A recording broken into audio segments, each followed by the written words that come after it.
in Texas. First, we should point out, when I say digital gold rush, we're not talking about e-commerce. We are talking about Bitcoins, and a lot of people hear about it, but a lot of people like me, when I started out with the story, really didn't know what was going on. So maybe we should do a little 101 here. Go right ahead. All right, so Bitcoin mining, what is it? First, Bitcoin is not actually a coin. It's a digital currency, and it's really a digital file that's stored and transferred online. And so when those transactions happen, unlike a centralized banking system that we have with regular money, this is a peer-to-peer network, but those transactions need to be verified. And who does that? Well, miners do that, and they do that through these complex machines that solve these computational math problems. And in simple terms, they're solving these math problems to verify the transactions, and when that happens, there's a reward, and that reward is new Bitcoin. So the goal, in simple terms, is to unlock the key to this very complex code and cash in, and be the first to do so. Then you get to cash in. So your story tonight at 10 is about the explosion of this business in Texas. Why am I not surprised? It's business friendly, it's tax friendly, but the potential downside is what?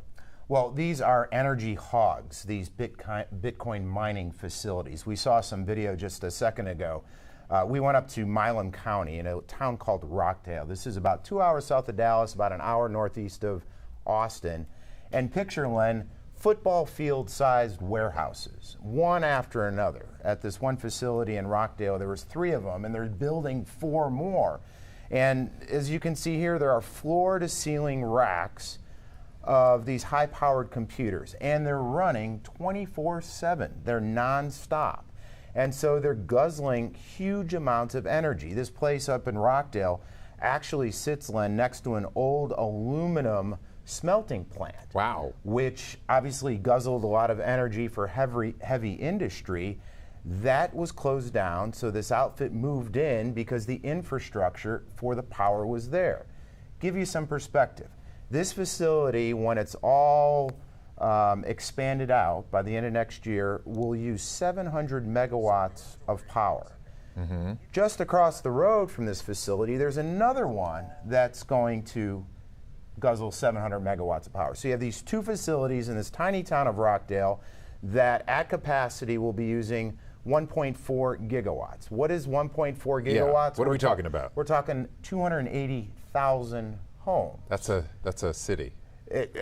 Exactly. For 2 facilities. For 2 facilities. And there's about a half a dozen of these biggies across Texas, another 18 to 20 mid-size. And so the concern is, all right, right here, right now, 1.5 gigawatts may not be too cumbersome on the grid, but what's around the corner? What's in another year? What's in another year and a half?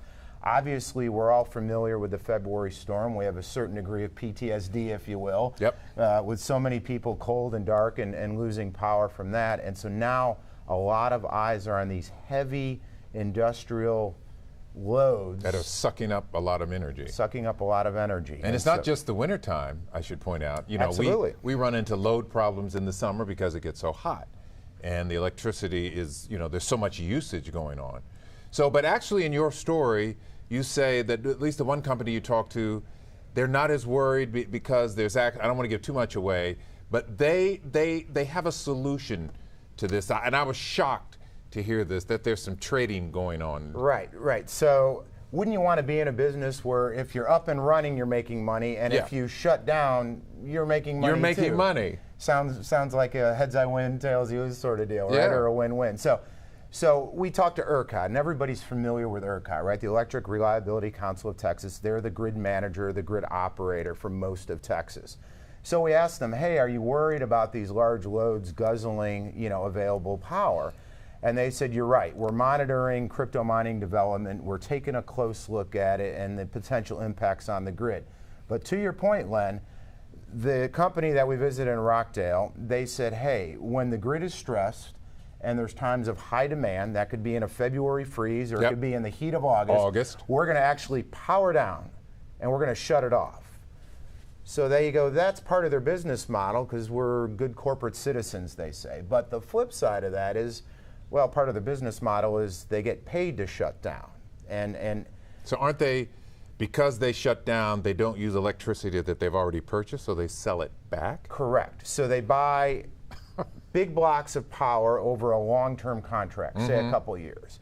And unlike you or me, who might be spending 5 or 6 cents a kilowatt hour, they're buying it for maybe 2 cents. They're buying in bulk. They're buying in bulk, so they get it cheaper. When the grid gets stressed and there's high demands, they shut down and they essentially sell the power back to the grid at a profit. And depending on how stressed the grid is, market forces will say how much they can sell it back. So ERCOT says, hey, if those Bitcoin miners do that, everything should be okay. The big question mark in all of this is everybody going to play ball? Because yes, you can make money selling power back to the grid, but you can make a whole lot more money with these computers running constantly trying to mine this Bitcoin.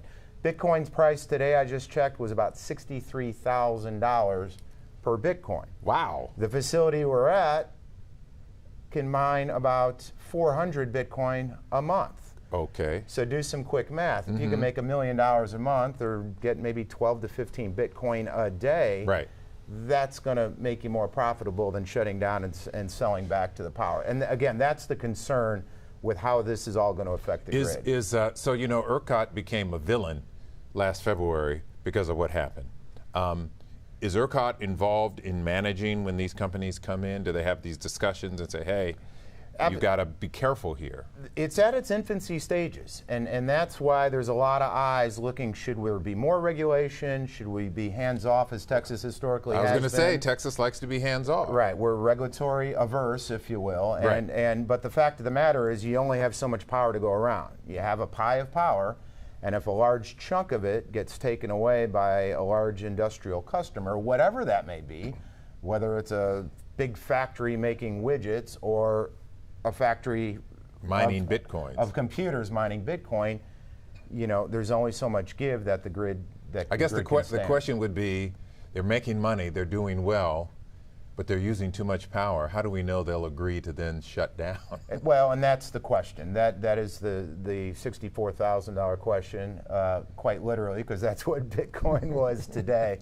And so it's an interesting dynamic, Glenn, that we want to explore because Texas leadership in government has really kind of rolled out the welcome mat. Okay. Governor Greg Abbott has tweeted several times in the past 6 months or so saying Texas will be the crypto leader, Texas will be #1 in Bitcoin, and leadership has welcomed this sort of industry. So I wonder, does the industry create jobs?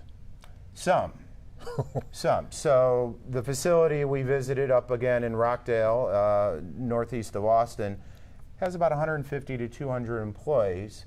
The aluminum plant that shut down in that town had about 1,500. Okay. And so, yes, they're replacing jobs. They're not replacing as many.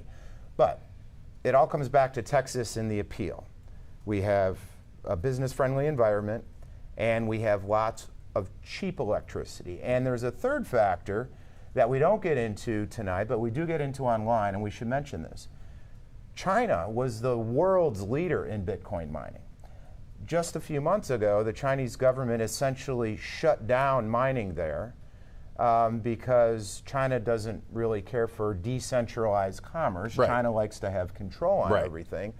And so they basically banned Bitcoin. So now you have all these firms in China looking for a place to set up shop. And literally they're calling these small towns, it could be Rockdale up near Austin. There's a town in Ward County, which I had never heard of, Pyote. You ever hear of Pyote, Texas? Actually, I have. Okay. Yeah. Well, they have one of these big Bitcoin mining facilities. I think anywhere that you can plug in and get a couple of hundred megawatts of power, these places literally will bring in the caravan of trucks with these machines and racks and so forth and pluck down $30, $50, $80 million to do business in Texas. Okay.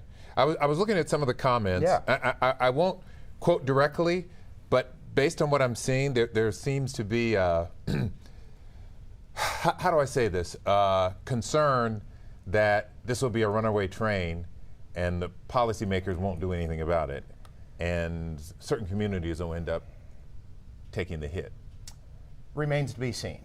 but I think there is definitely, there's cheerleaders for Bitcoin, and then there's critics for Bitcoin, and nobody really knows how this is all going to shake out.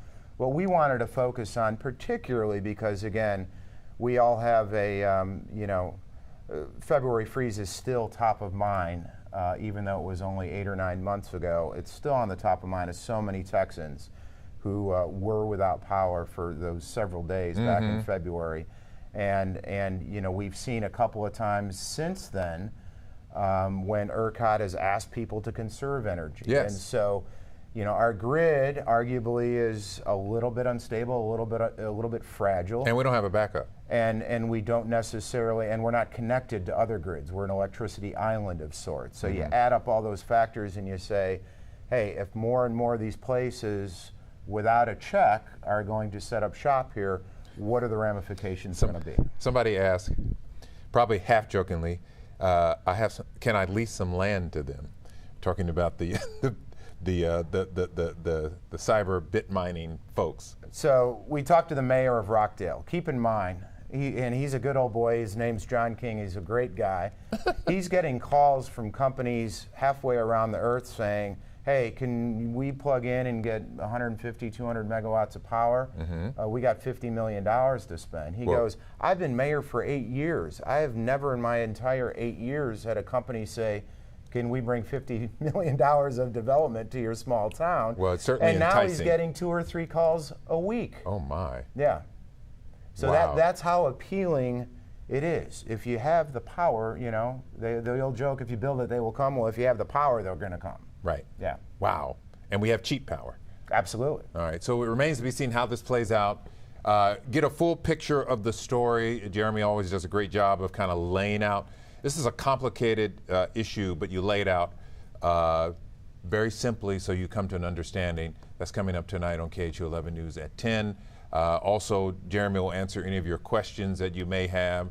Some of you may be more up on this than others. Jeremy can answer any of your questions also on our Facebook page. You can do that right now. I see we have a lot of comments coming in. So I'll let you take a look at some of them, and perhaps you can answer some of the questions. And again, his story tonight on KHOU 11 News at 10 with Mia, David, and Jason.